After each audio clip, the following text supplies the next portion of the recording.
اوعى تاكل رنجة الفترة اللي جاية غير لما تتأكد من اللي هقول لك عليه ده، لأن اللي حصل للناس ده لازم يخلينا ناخد حذرنا كويس جدا قبل ما ناكل الرنجة تاني.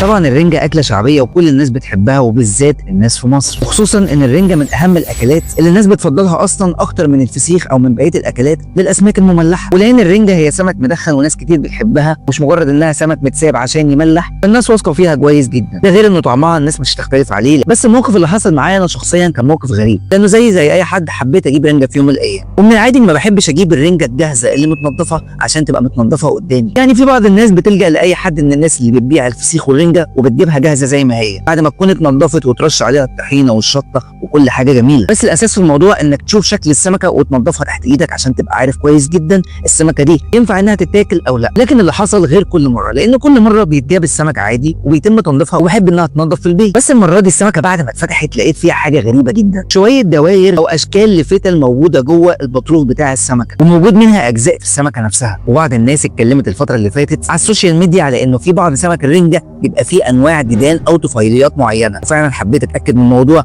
ولما اتاكدت منه صورت الصوره ولقيتها بالمنظر ده، وبسرعه رجعت للتاجر عشان ما يبيعش منها حاجه تاني للناس، او على الاقل يتاكد اذا كان السمكه دي كويسه او لا من المكان او المصدر اللي بيجيبها منه، ولازم طبعا يبقى مصدر موثوق منه. بس للاسف الموضوع كان متكرر في اكتر من سمكه، ولقيت نفس المنظر ده موجود في اكتر من سمكه رنجه. يعني ده بياكد انه دي من ضمن الطفيليات او الديدان اللي موجوده في انواع السمك الرنجه في بعض الايام او في بعض المواسم زي دلوقتي. وعشان كده لازم كلنا نركز كويس جدا ونفتح السمكه قدامنا ونبدا نفحصها كويس جدا وندور عليها كشاف عشان نشوف هل فيها اي نوع من انواع الدوائر اللي لفه حوالين بعضها بالشكل ده ولا لا. لان للاسف بعض الدراسات قالت ان نوعيه الديدان دي بتعمل نزله معويه وبتسبب الام شديده جدا في البطن، وبيظهر على الشخص اللي كلها اعراض النزله المعويه. وعشان نقول انها مش بتسبب كارثه كبيره قوي، فلو حد كلها ما يقلقش، بس الفكره ان احنا نحافظ على نفسنا قبل اكلها اصلا. وطبعا انا عارف انه مش كل الناس ليها ذنب في الموضوع ده، لان الموضوع في بعض الاوقات بيبقى سوء تخزين من بعض الناس، او بيبقى تلف حصل في السمكه لسبب ما. فيا ريت نخلي بالنا كويس ونفحص السمكه كويس جدا الفتره اللي جايه عشان نبقى عارفين ايه اللي ينفع يتاكل